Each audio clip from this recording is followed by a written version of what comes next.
Some folks have stated that the flash was a result of the fuselage making contact with the Trade Center building.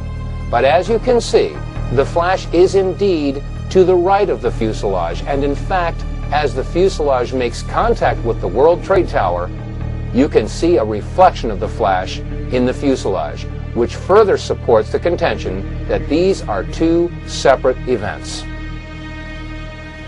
Admittedly, what we've seen so far in this presentation is disturbing to say the least. To find that we were not necessarily told the truth about what happened at the Pentagon on September 11th, and now, according to the clips that you've just seen and the testimony that you've just heard, there was a whole lot more to the story when Flight 175 hit the South Tower. Well, I needed more information. I needed more evidence that showed that there was something else going on September 11th. And the only way to get more information was to go to the first plane, Flight 11, the American airliner that hit the North Tower. The French filmmakers, the Naudet brothers, were in New York City doing a documentary about the New York City firefighters. And this clip is the only known footage of the first plane hitting the first tower.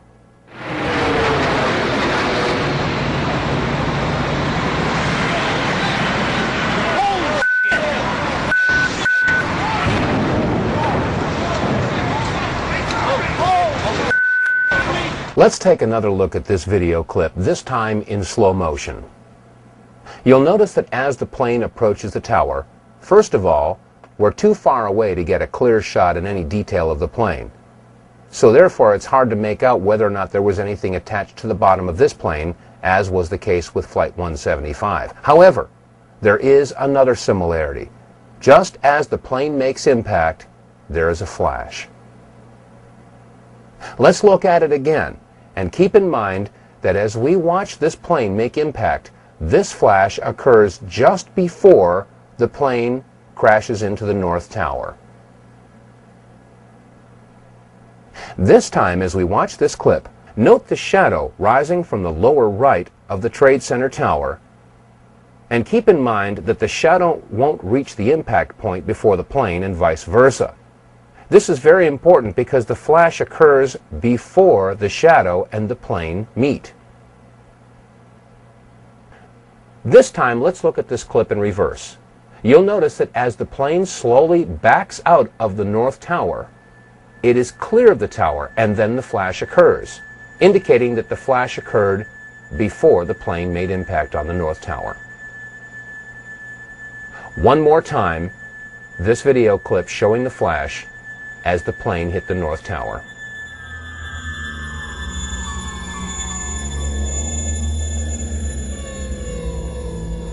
Now, this video clip that we've just examined came again from the Naudet brothers documentary that was being filmed in the streets of New York City on the morning of September 11th.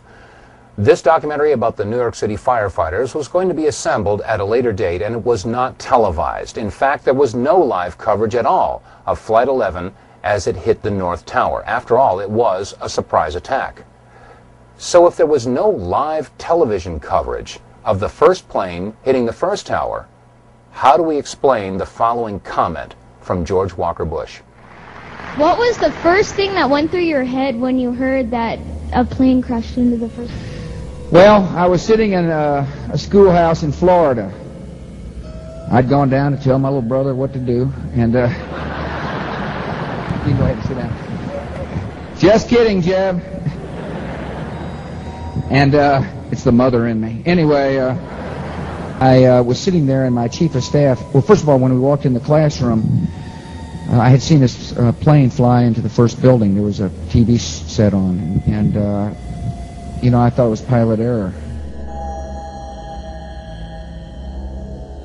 You know, right off the bat, there will probably be some folks out there that will try to minimize or negate what we've discussed in this program and turn it into some sort of a political football. They'll say we're left-wingers, or we're Democrat, liberal types, and we're Bush bashing. Nothing could be farther from the truth. Let's not forget that it was under the Clinton administration that we launched a missile attack in Afghanistan and Sudan to destroy what turned out to be an aspirin factory because they had bad intel that they were manufacturing chemicals. It's happening again, folks. It has nothing to do with liberal versus conservative, or Democrat versus Republican, or right versus left. It has everything to do with right versus wrong. In the beginning of this program, we played word association, if you recall. The term was conspiracy theory. Now, you've seen enough evidence in this presentation to know that we are dealing now with a conspiracy. There is plenty of evidence to support it. The conspiracy theory, in fact, is the idea that Osama bin Laden had something to do with the attacks of September 11th. Let's not forget that on September 23rd of 2001, Condoleezza Rice, National Security Advisor, had stated that they had evidence that linked bin Laden with the terrorist attacks and that they would release that evidence in due time. Well, America and the world are still waiting for that evidence. And in that time since September 11th, we've launched not one, but two wars in Afghanistan and Iraq based upon no evidence or a conspiracy theory. Our war is against evil, not against Islam. We don't hold any religion accountable. We're fighting evil. What we've seen on this video should give us all cause to stop and rethink everything that we've been told about September 11th. The media and our government have relentlessly pounded into Americans' minds that it was terrorists wielding box cutters that were responsible for the attacks in America on September 11th. And now, after seeing this video footage, we realize that it couldn't possibly have been a terrorist in a box cutter that would have created the flashes on both the North and South Tower. Nor could it have been a terrorist with a box cutter that had that attachment to the bottom of Flight 175.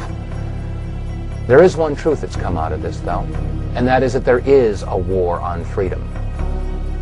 But the war on freedom isn't being waged by those that they say it is. After all, how many of your freedoms have been legislated away by Osama bin Laden or the Taliban or Al-Qaeda or Saddam Hussein? The answer is none. Your freedoms have been legislated away by the very people who take oaths to defend your freedoms. Republicans and Democrats alike. Your Congress, your Senate, your President. There is a war on freedom.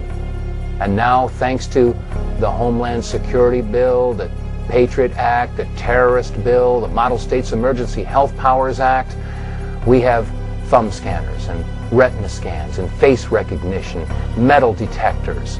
At the airports, we have body scans and body cavity searches. Yes, there is a war on freedom. And let's not forget what George Bush had said in regard to conspiracy theories. Let us never tolerate outrageous conspiracy theories concerning the attacks of September the 11th. Malicious lies that attempt to shift the blame away from the terrorists themselves, away from the guilty. Every nation in every region now has a decision to make. Either you are with us or you are with the terrorists. Much calmer situation and a much better evacuation. And these people. My son was murdered! Let's ask a real question. Is that unfair? And what about the bunker? You didn't ask him about the bunker, the Office of Emergency Management bunker on fire? We are getting ready for the next round. Remember this.